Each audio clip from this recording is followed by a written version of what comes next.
Okay. Consider a triangular prism where the angle of the prism is 30 degrees. Okay. Fine. I'll just describe the situation. You try to draw the diagram on your own. Okay. I'll help you out with the diagram later if you're not able to visualize. So the question is, if a ray is incident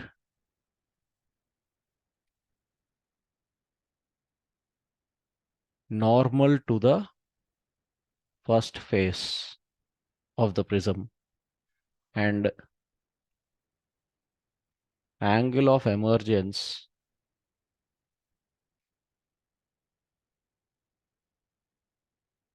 from the second face is 45 degrees, calculate the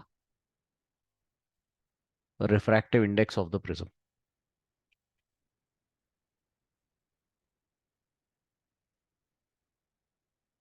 Okay, so draw the ray diagram first and apply the appropriate ideas.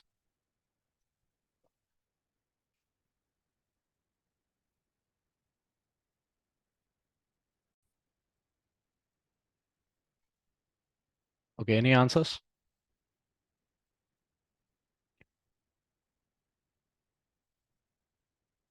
Okay, let's visualize the situation first. Ray is incident normal to the first face of the prism.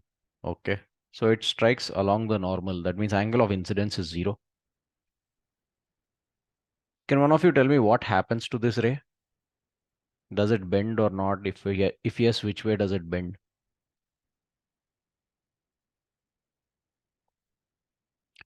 Rishi, what happens to a ray which is incident along the normal?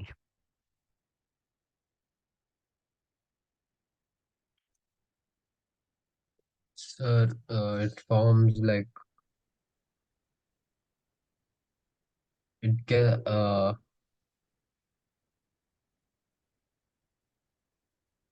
so it goes in a straight line from one face of the prism to the other. Okay, it continues without deviation. Okay, mu1 sin I is equal to mu2 sin R. If the ray is incident along the normal, that means angle of incidence is 0. If angle of incidence I is 0, R will also be 0. Okay, in Snell's law. So it travels or it continues along the same direction. Then it strikes the second surface like this. Second face like this. Okay. Now at the second face, it's not incident normally. Let's visualize the normal there. It makes a certain angle with the normal and it's about to go from the prism to outside. Outside is air. Okay. So tell me, how should it bend at the second face of the prism? Or will it continue straight there also? It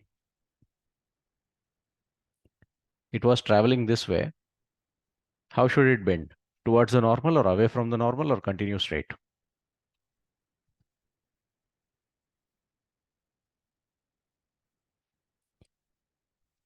Isha,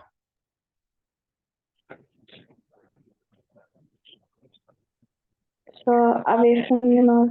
away from the normal. It is going from the material of the prism to outside medium, which is air. So it's going from a denser medium to a rarer medium. It has to bend away from the normal like this. Fine. So you are told that the angle of emergence from the second face is 45 degrees. What is the meaning of angle of emergence? It's the angle between what and what?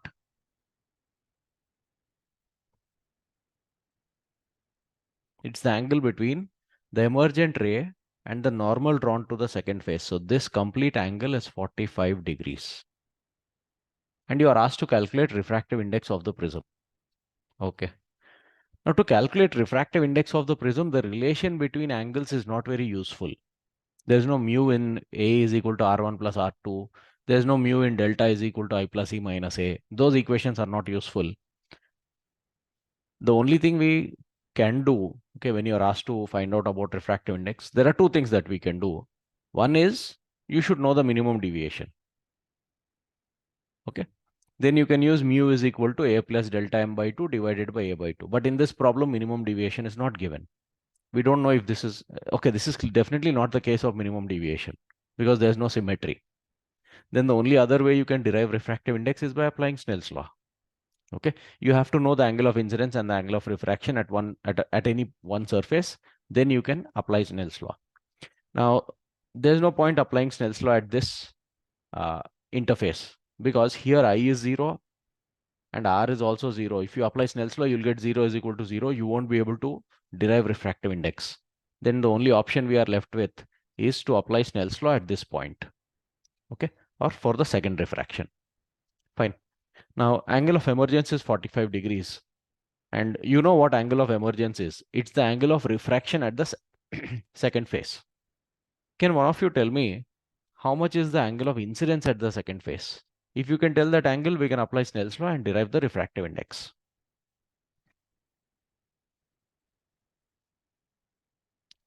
The ray is incident normal to the first phase. Based on that, can you tell how much is the angle of incidence at the second phase?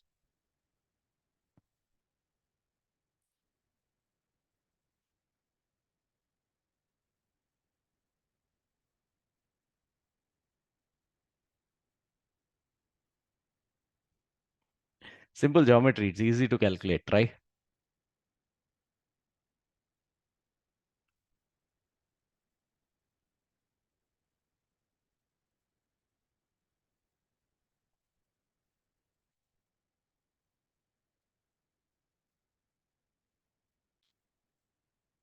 Okay. How much is this angle?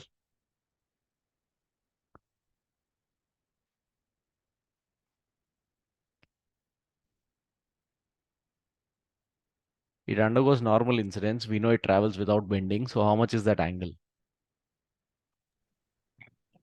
90. 90. Then how much is this angle?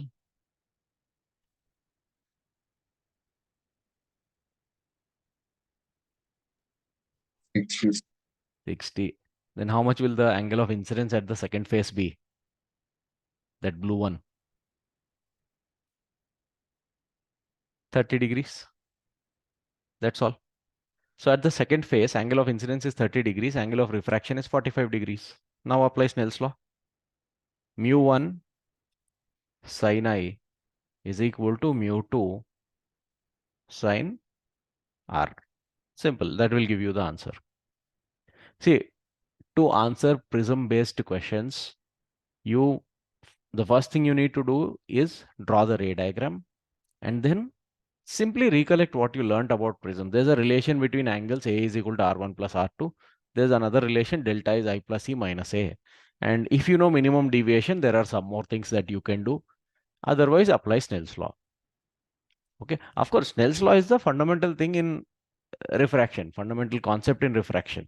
Okay. And geometry will have to be used while answering problems based on prisms. Okay. Or while solving problems based on prisms. Okay. And see, this prism, the angle was 30 degrees. This is not a thin prism. So those general equations only have to be applied. Fine.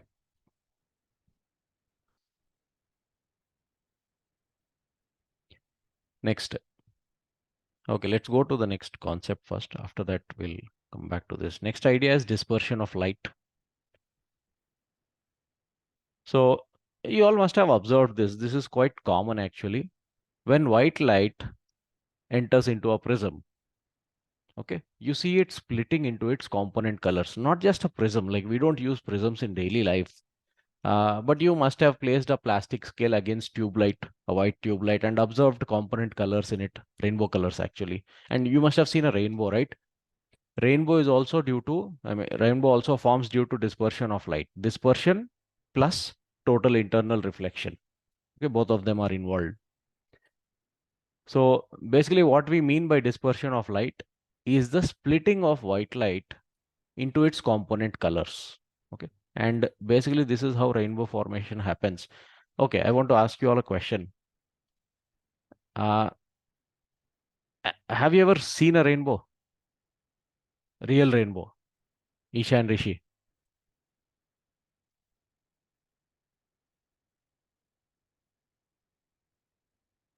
If you have seen, tell yes. If you have not seen, tell no. Yes, sir. Seen. Okay. Do you remember seeing it in the, like, do you remember the time of the day at which you saw the rainbow? So like around 3 o'clock or 4 o'clock, something like that. Okay, yeah, evening around 4 o'clock. Fine. So, see, rainbows can be observed. The natural rainbow that forms in the sky, they can be observed by us standing on the ground only during mornings and evenings. Okay, because the angle at which sunlight falls matters. Fine. And obviously, what happens is sunlight falls on raindrops. Sunlight is a collection of all wavelengths of light. Okay, all colors of light. So it falls on the raindrops. Then as it enters into the raindrop, it splits into its component colors. Okay, this is what happens. It splits into its component colors.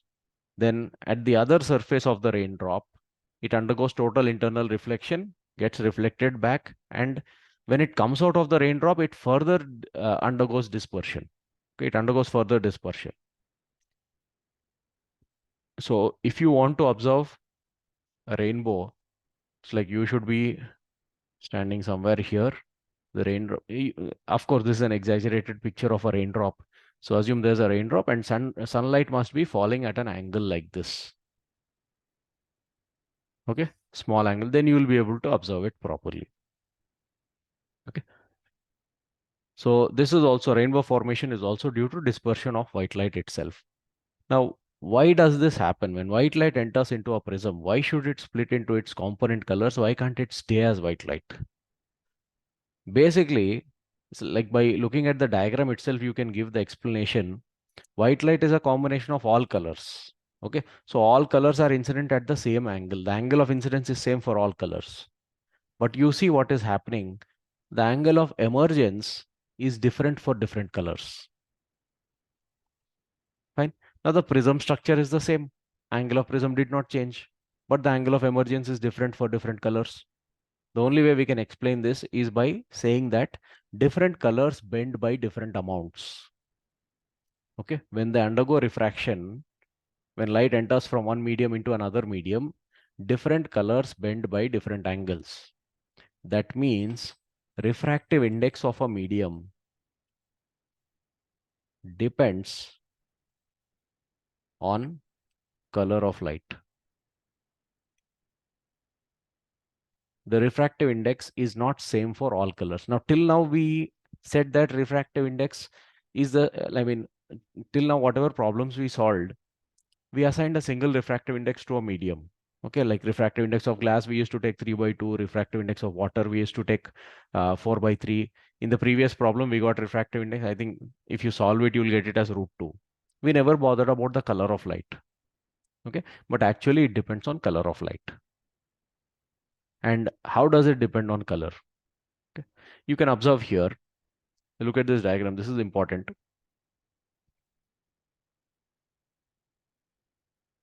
Okay, just a moment. I think this diagram is actually misleading. This one. This one shows that violet has bent the least compared to other colors. Like you can see the incident ray here. Incident white light was traveling like this. Okay. So according to this picture, violet is bending the least and red is bending the highest. I don't think that is correct. Okay, fine. Let's get the proper picture.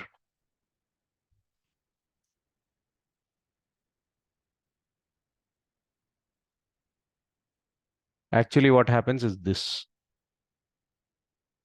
Yeah.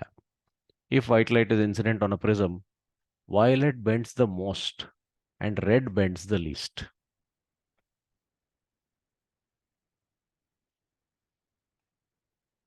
So what you just saw is an example of how Google can mislead you. I just downloaded a random image from Google. Now the original direction of propagation of white light was this. You can see that red has undergone a certain angle of deviation and violet has undergone an even greater angle of deviation.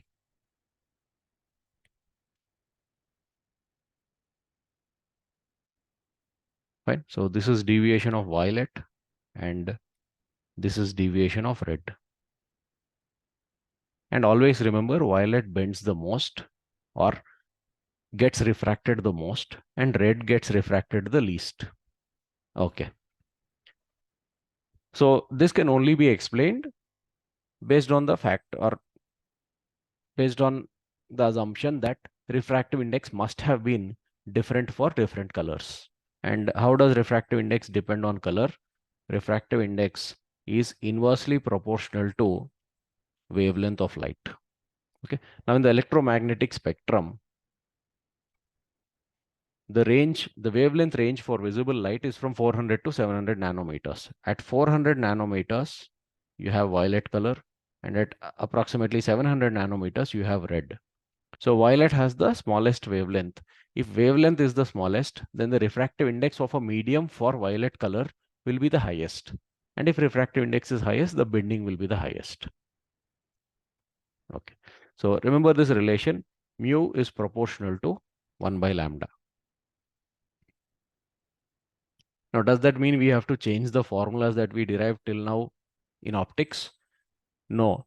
You will be asked about dispersion, or you will be required to consider the fact that refractive index is different for different colors only in case of dispersion. Okay. And when we say refractive index of a medium is so and so, basically what we are doing is we are averaging the refractive indices of different colors of that medium. For example, for a particular medium material, let's say refractive index for red color is 1.48 and refractive index for violet is 1.52.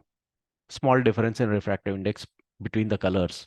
And for other colors, it will lie between these two values.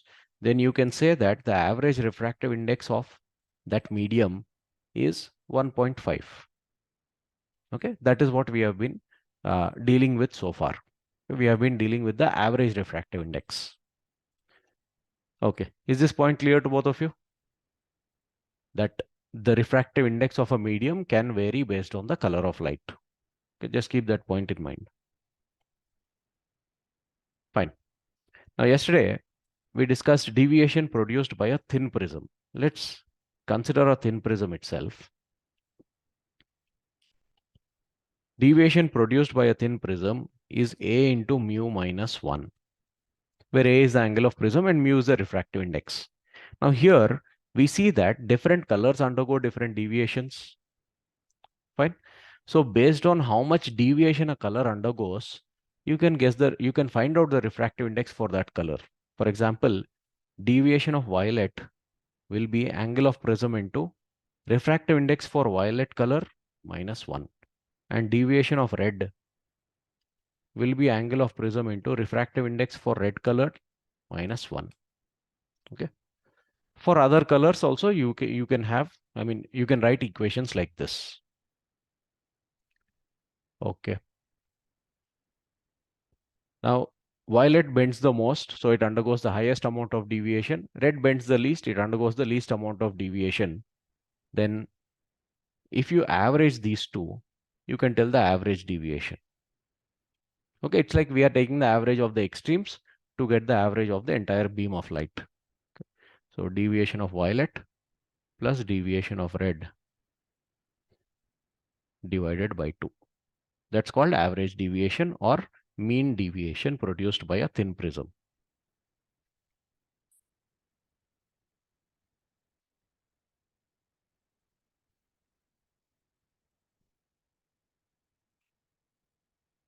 Okay.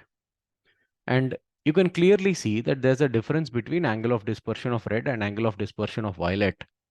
Now, this angle, the angle between the direction in which red light travels and the direction in which violet light travels, that's called the angle of dispersion.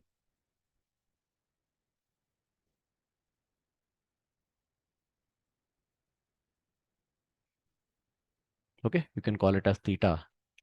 So mathematically, how do you calculate theta? It's deviation of violet minus deviation of red. So angle of dispersion theta is deviation of violet minus deviation of red. And that becomes, you need to subtract these two. It simply becomes A into refractive index for violet minus refractive index for red. Okay, so a parallel beam gets dispersed by this much angle. See, incident light was white. Okay, so that means all colors were traveling in the same direction.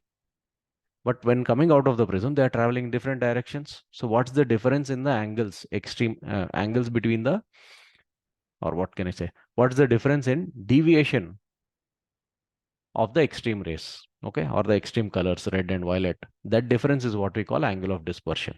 So a parallel beam has been dispersed, okay, at this much angle. Fine. Let's solve some problems based on this.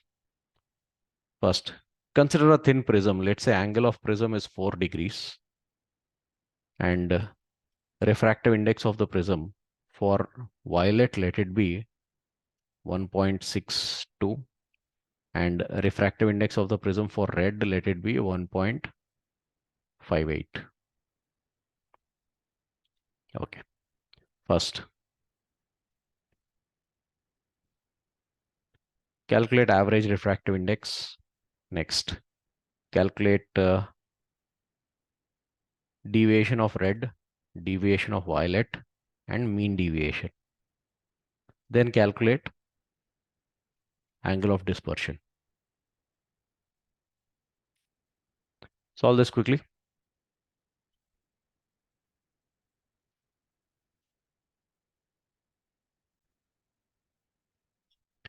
Okay, how much is the average refractive index? 1.6. It will be 1.6, correct. Then deviation for red, or deviation of red colored light. What is the formula for deviation basically?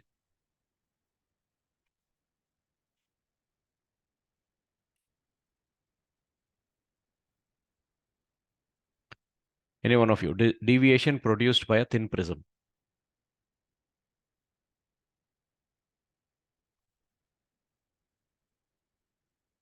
Okay, it is A into mu minus 1. Applied directly. A is given as 4 degrees. So for red, if you want, it will be 4 degrees into refractive index for red, 1.58 minus 1. That's also 4 into 0.58. You will get the angle in degrees directly. Next, deviation of violet colored light, 4 into 1.62 minus 1. And then you average these two, you will get the mean deviation also. Fine. So mean deviation will be 4 into 1.6 minus 1. 1.6 minus 1 is 0.6. 4 into 0.6 is 2.4 degrees. That's the average deviation or mean deviation produced by this prism. Okay. The third part that I asked you to calculate is the angular dispersion or the angle of dispersion, which is nothing but deviation of red minus deviation of, deviation of violet minus deviation of red. And it becomes A into refractive index of violet minus refractive index of red. A is 4 degrees here, and the difference between their refractive indices is 0.04. So 4 into 0.04 is 0.16 degrees. Okay. A very small angle of dispersion is produced, but you will be able to notice it. Okay. See, that's the angle at which they are going away from each other. If you allow them to travel for sufficient distance, no, the difference will be clearly seen. The difference in colors will be clearly seen. Fine. Now that you know how to calculate mean deviation and you know how to calculate angle of dispersion, there's one more quantity that you can calculate based on this. It's called dispersive power of a prism, denoted by the symbol omega. The dispersive power of a prism is nothing but angular dispersion, okay, that is theta divided by mean deviation. So theta divided by delta mean. This is what you call as dispersive power of a prism. Okay. Then in this case, in this example itself, try to derive the dispersive power. You can note down the formula if you want. Angular dispersion or angle of dispersion divided by mean deviation.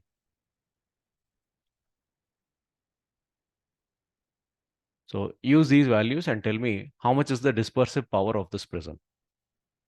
15. 15. Fine. Let's see. Angular dispersion here is 0.16 degrees divided by mean deviation. Mean deviation is 2.4 degrees. Okay. Both are divisible by 4. So you can take it as 16 divided by 240. 4 times 60 times 1 by 50, 15. Correct. That's the dispersive power of this prism. Okay. So like in your final exam, you may be asked this question directly. So you need to understand that dispersive power depends on angular dispersion and mean deviation. So you'll have to find out those values first based on the refractive indices given to you. Isha, is this clear?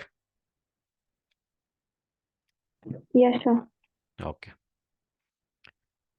So whenever white light enters into a prism, this is what happens. I mean, it should enter at like appropriate angle for the dispersion to be seen clearly or observed clearly. Fine. Now, if white light passes through one prism, it splits into its component colors like this. Now, you can imagine the same in reverse direction. Okay, let me copy paste this image.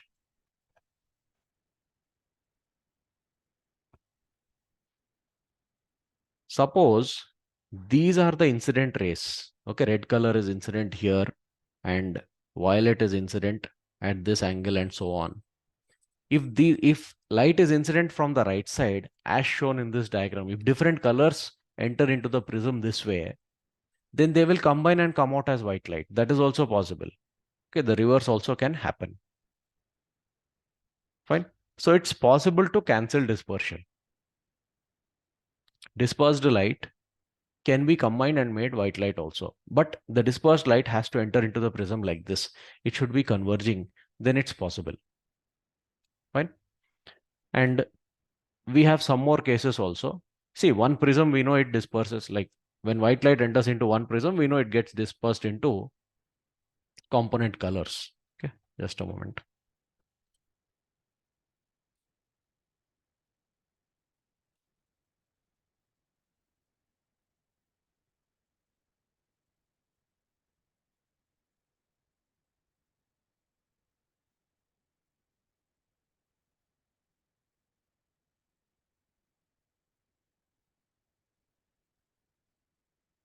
Consider something like this. Let's say a beam of white light is incident. Obviously, I can't show you white light on white paper. And it splits into its component colors. Violet bending the most.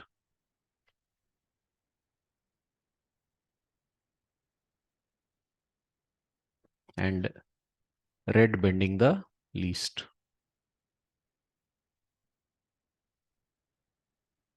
You'll see other colors between these two. So this prism produces certain amount of dispersion, angular dispersion, and also a certain amount of deviation. Let us visualize the deviation also that it produces. The mean deviation. Original white light was traveling this way. And yellow light will most likely be traveling this way. So that is what is the mean deviation produced. Now, why am I saying yellow is mean? Because in VibGR, yellow is the middle color. Okay. So the average deviation will be deviation of yellow. And refractive index also. The average refractive index of a material is the refractive index of yellow light. for that material. Okay. Now, if we use another prism along with this one, it's possible to cancel deviation or dispersion. Any one of them can be cancelled if necessary. Okay. So deviation produced by a prism is A into mu minus 1. Angular dispersion produced by a prism is A into mu v minus mu r. Okay. Now, if you want to cancel deviation, so suppose you want deviation without, you want to cancel deviation, fine. So suppose you want dispersion without deviation.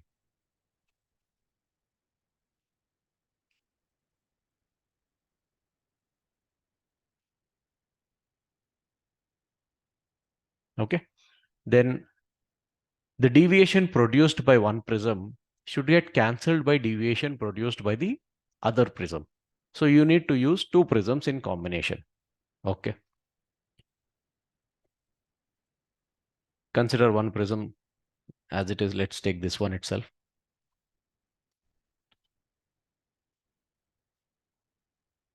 If you use another prism which is inverted relative to this one,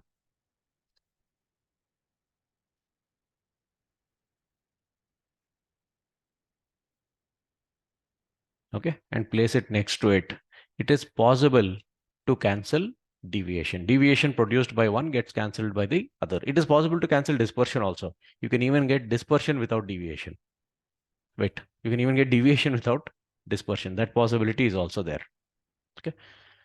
But if you use the same prism inverted, both will get cancelled. Dispersion will get cancelled, deviation also will get cancelled. Okay.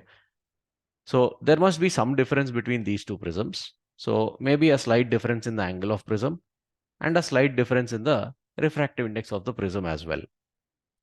Okay. So the first one, let's say its angle is A1 and average refractive index is mu1. Second one, let's say its angle is A2 and average refractive index is mu2. Then how much is the deviation produced by the first prism? A1 into mu1 minus 1. How much is the deviation produced by the second prism? It will be A2 into mu2 minus 1. Fine. We want total deviation to be 0. We want dispersion, but we don't want deviation. So the sum of delta 1 and delta 2 should become 0. That's all. Simple idea. So to cancel deviation, you use two prisms. Deviation produced by the one should be negative of deviation produced by the other. Or you can say sum of deviations produced by both of them should be 0. So A1 into mu1 minus 1 plus A2 into mu2 minus 1 should be 0. And the only way this equation can become valid is when A1 and A2 have opposite signs. Okay. What do angles having opposite signs mean? If one angle is positive, the other angle has to be negative. That means if one prism is placed with its vertex upwards, then the other prism should be inverted. That is what it means. Fine.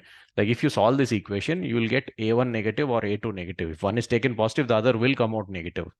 What negative angle suggests is that the second prism is inverted. Simple. Okay.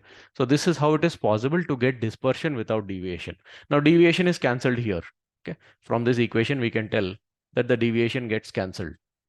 But what about the dispersion? It must produce dispersion. So the total dispersion produced here, angular dispersion, that is what we discuss, will be dispersion produced by the first prism plus dispersion produced by the second prism. How much is dispersion produced by the first prism? A1 into mu v1 minus mu r1. And dispersion produced by the second prism is A2 into mu v2 minus mu r2. We are just adding their individual dispersions to get the total dispersion. And here also, if A1 is positive, you must take A2 negative. Okay, because the prisms are inverted relative to each other. If one angle is taken positive, the other angle should be taken negative to get the proper answer. And this will not get cancelled you will have dispersion non-zero, but deviation will become 0. Okay, so remember, it's a simple idea to cancel dispersion or deviation. In this case, we are discussing cancelling deviation. We use two prisms. Deviation produced by one plus deviation produced by the second should be 0. Okay, write equations based on that. You'll get deviation, you'll get dispersion also. I mean, deviation will be 0, you'll get dispersion also. Fine. And if you visualize the ray diagram, now see, there's no deviation, but there is dispersion. Means splitting of white light will happen, but the light ultimately travels in the same direction in which it was incident. Okay. So basically what happens is something like this. Assume white light is incident. Okay, again, as I said, I cannot show you white light being incident, but you can visualize it as incident like this. A beam of white light. Then when it enters into the first prism, it splits into its component colors as usual, violet bending the most and red bending the least. This way. Then it leaves the first prism, enters into the second prism.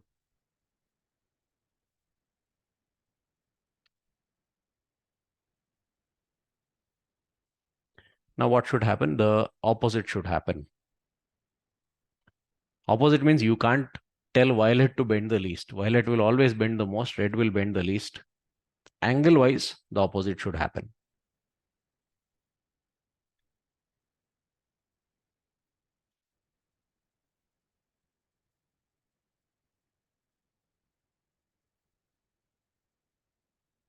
And finally, the light that emerges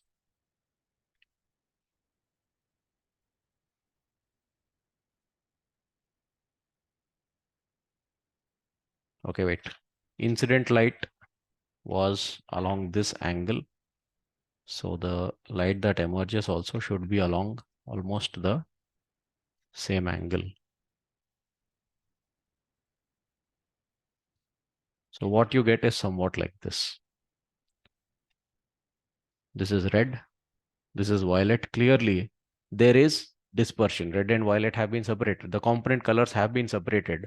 But the incident light, incident white light was in this direction. And the refracted beam is going like this. They are at the same angle. Okay. So there's no, I mean, they are parallel to each other. There's no angular deviation produced effectively.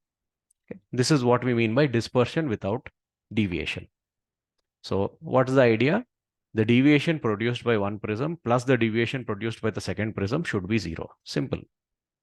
Okay. They'll give you all the necessary values and ask you like how much should be the angle of the second prism or how much should be the refractive index of the second prism and so on.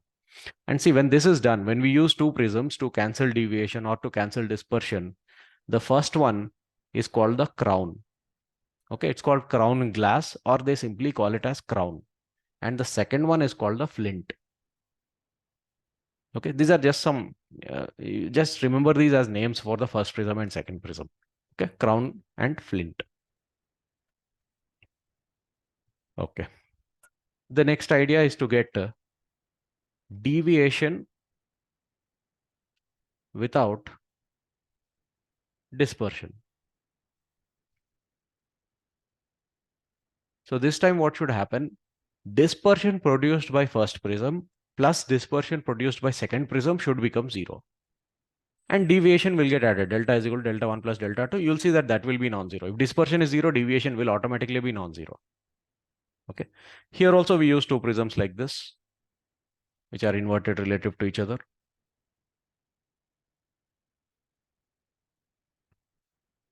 But this time what we want is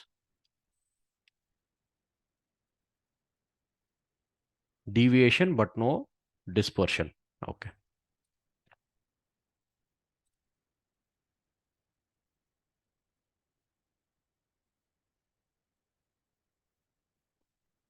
So suppose white light is incident.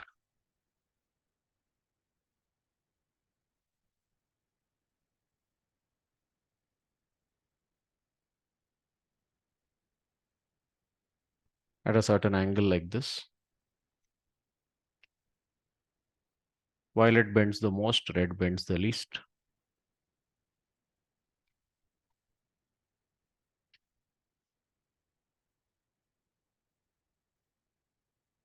They enter into the second prism. Again, there also they bend. Let's say violet travels like this. Red travels somewhat like this. And see here, what we want is deviation without dispersion. So finally, when they emerge,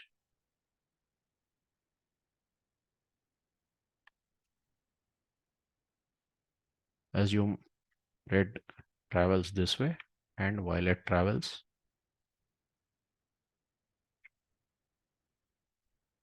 this way. That's all.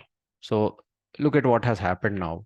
Original light ray or the white light was traveling in this direction. Okay, I can extend this also. Finally, what emerges out of this prism combination is traveling in this direction. So definitely we have deviated the light. Okay, but finally red and violet are parallel to each other. So there's no dispersion effectively. Okay, so this is what we mean by producing deviation without dispersion. And how do you do this? Total deviation, sorry, deviation is delta. Total deviation will be deviation of the first prism plus deviation produced by the second prism. And total dispersion, we want it to be 0. So theta 1 dispersion by the first prism plus theta 2 dispersion by the second prism should become 0. Simple. And what is the formula for dispersion? A into mu v minus mu r.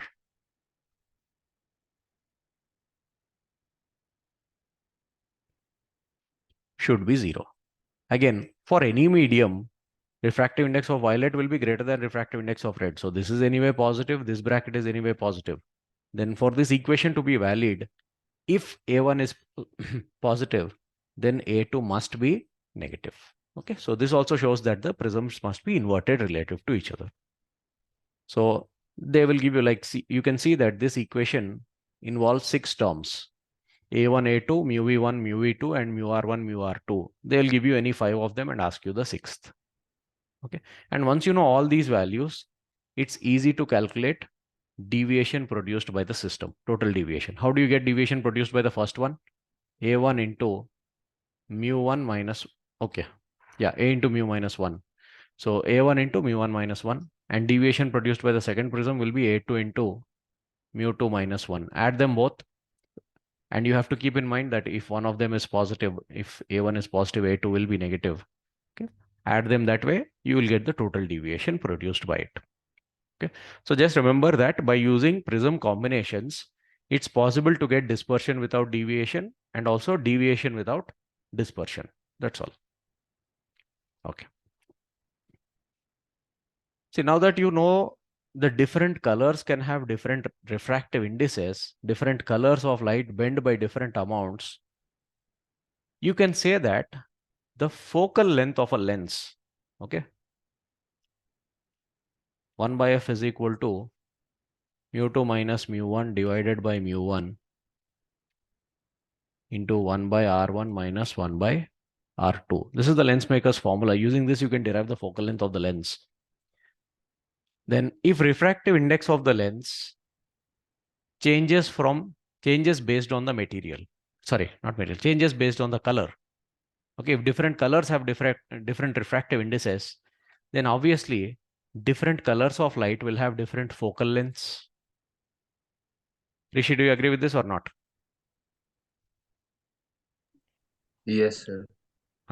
And if different colors of light have different focal lengths, then different colors of light will form images at different distances, because the distance where the image is formed depends on the focal length.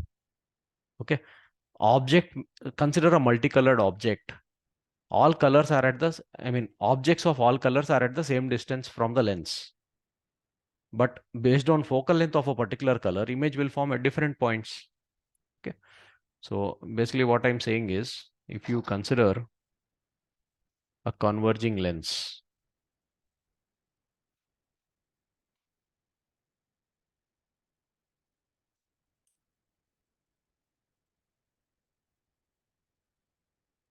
Okay, converging lens has a positive focal length.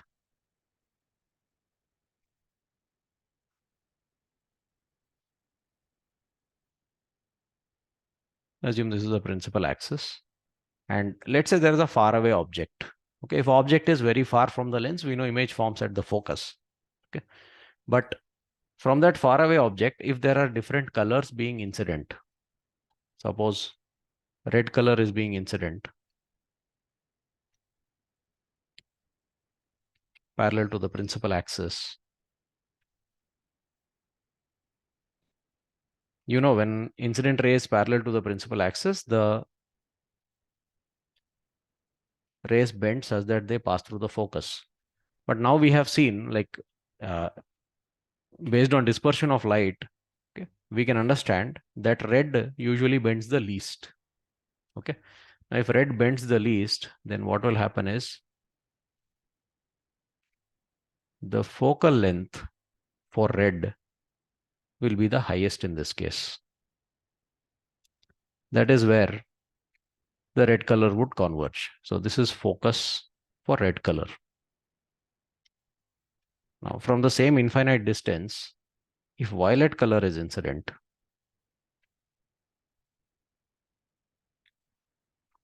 we know violet bends the most.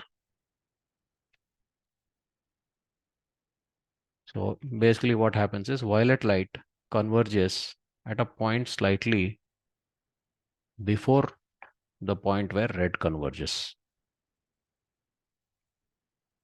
This is what will happen. This is the focus for violet. Okay. So if different colors of light bend by different amounts, focal lengths will be different and the images also will form at different distances. Okay. For the same multicolored object, one color, image of one color will form at one distance, image of another color will form at another distance. Okay. Then how do you capture images? That becomes difficult. Okay. So basically what I'm saying is, if you place a screen here, fine, just a white sheet. Okay. White or black also you can, no, black, no, you cannot use a white sheet. Okay. Then what happens if you place it at the focus of violet, you will see that violet color will be sharply focused. Like you will get a multicolored image in that the violet parts will be clear, well defined. The red parts will be slightly blurred. Okay. Whereas if you place a screen here, the red orange parts of the image will be very clear. Okay. Very well defined boundaries will be there. But blue violet colors of the image will appear blurred. Okay. Actually, this difference is very small.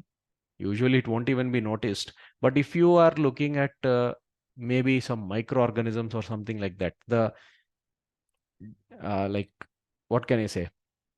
Suppose the distance or the dimensions that at which you are looking at are very, very small, then this becomes a problem.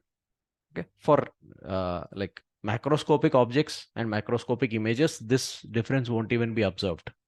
Okay. But at microscopic scale, this difference matters. Okay.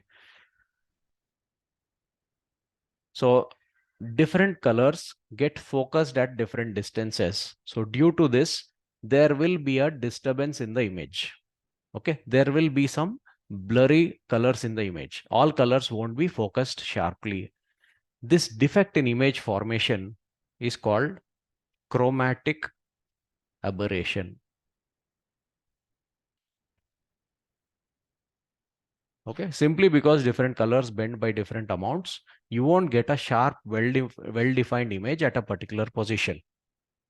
Okay, at one position, the blue-violet colors of the image will appear very well-defined, sharp with sharp boundaries. Other colors will be blurred.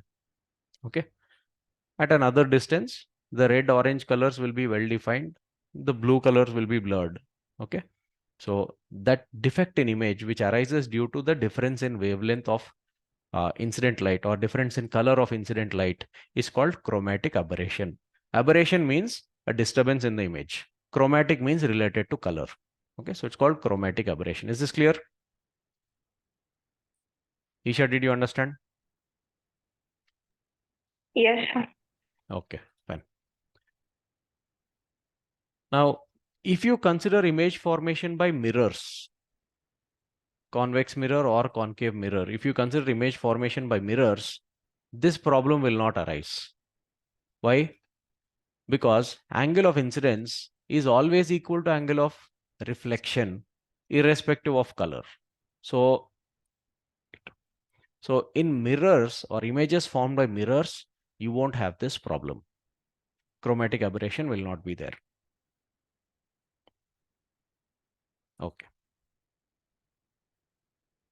Next, there is something called spherical aberration.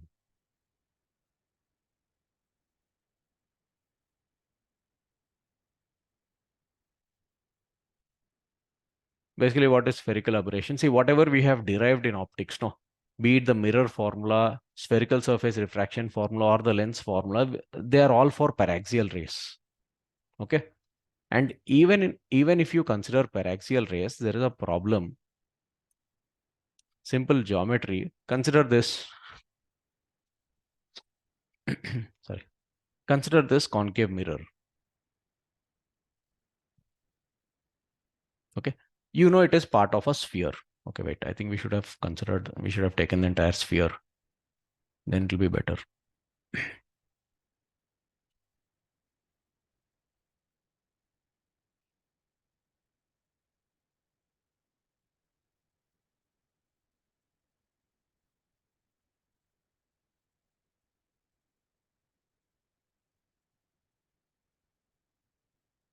Just a moment.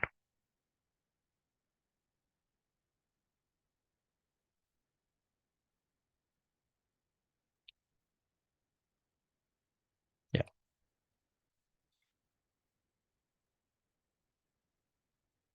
Now, how did we define focus? When incident rays are parallel to the principal axis, they all meet at one point, and we call that as the focus. So assume this is the principal axis. Now, if you consider incident rays very close to the principal axis, take one like this.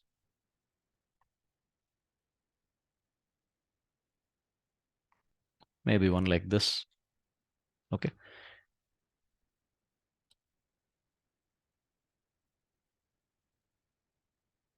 You draw the normal, you trace the reflected ray.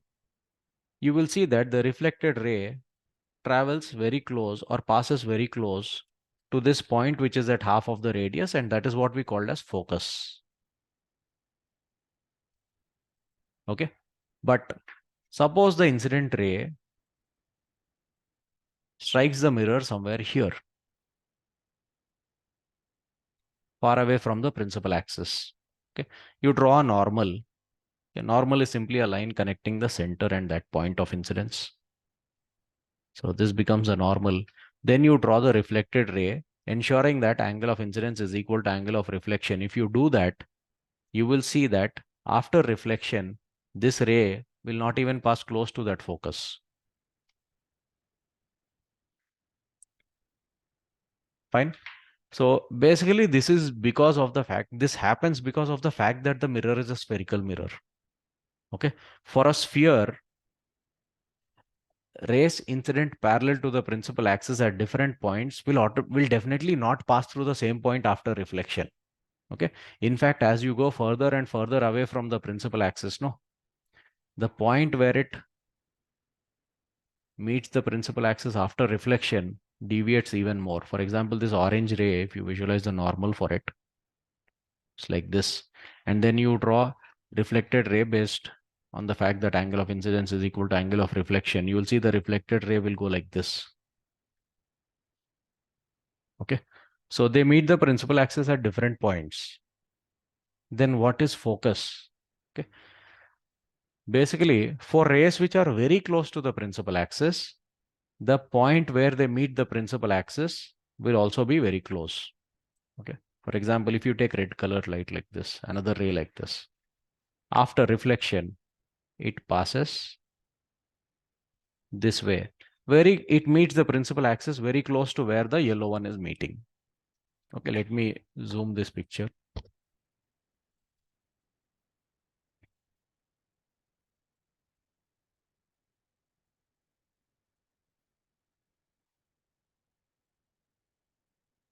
Okay, so if rays are close to the principal axis, that is paraxial rays, you will see that they meet the principal axis at almost the same point, not exactly the same point, almost the same point. And okay, let me write the names also. These rays are called paraxial rays. These rays are called marginal rays, the rays which are far from the principal axis. And even for paraxial rays, there is a small difference in the point where they meet the principal axis. Okay, simply because the mirror is shaped like a sphere. Okay? In a sphere, this has to happen. Okay, so now if you place a screen here, at different distances, you will see different colors getting focused. So it is clear that the focal length depends on color, not color, sorry. I have used color here, but angle of incidence is equal to angle of reflection for any color. I could have used the same yellow color in all rays. Okay, you will see that different rays meet the principal axis at different points. Okay, it's not based on color. It's based on the fact that the mirror is sphere shaped. Okay, so different rays, whether they are of the same color or different color, doesn't matter, have different focal lengths. Fine. So this also creates a disturbance in the image. The image will not form properly because of this. Okay. So this kind of disturbance in the image is what you call as spherical aberration.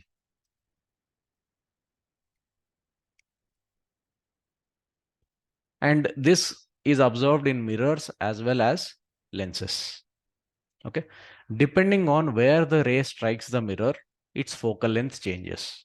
Of course, for paraxial rays, the variation in focal length is very small. They meet the principal axis at almost the same point, almost, not exactly. So that small difference, that small disturbance is what we call as spherical aberration. Okay, so chromatic aberration occurs because different colors bend by different amounts. So it's only in case of refraction. In case of reflection, there's no chromatic aberration. But spherical aberration occurs both in case of reflection as well as refraction. Okay, because rays incident at different heights from the principal axis bend by different amounts. Okay, fine. That is all you need to know in this chapter. What we discussed today is deviation, dispersion produced by prism, mean deviation. And remember, whatever we derived today is all for a thin prism only. Okay, dispersion without deviation and deviation without dispersion, all those are valid for thin prism. Thick prism also can do that. Okay, but we don't write equations. In your syllabus, it's not there. Fine, we'll continue in the next class. Thank you all.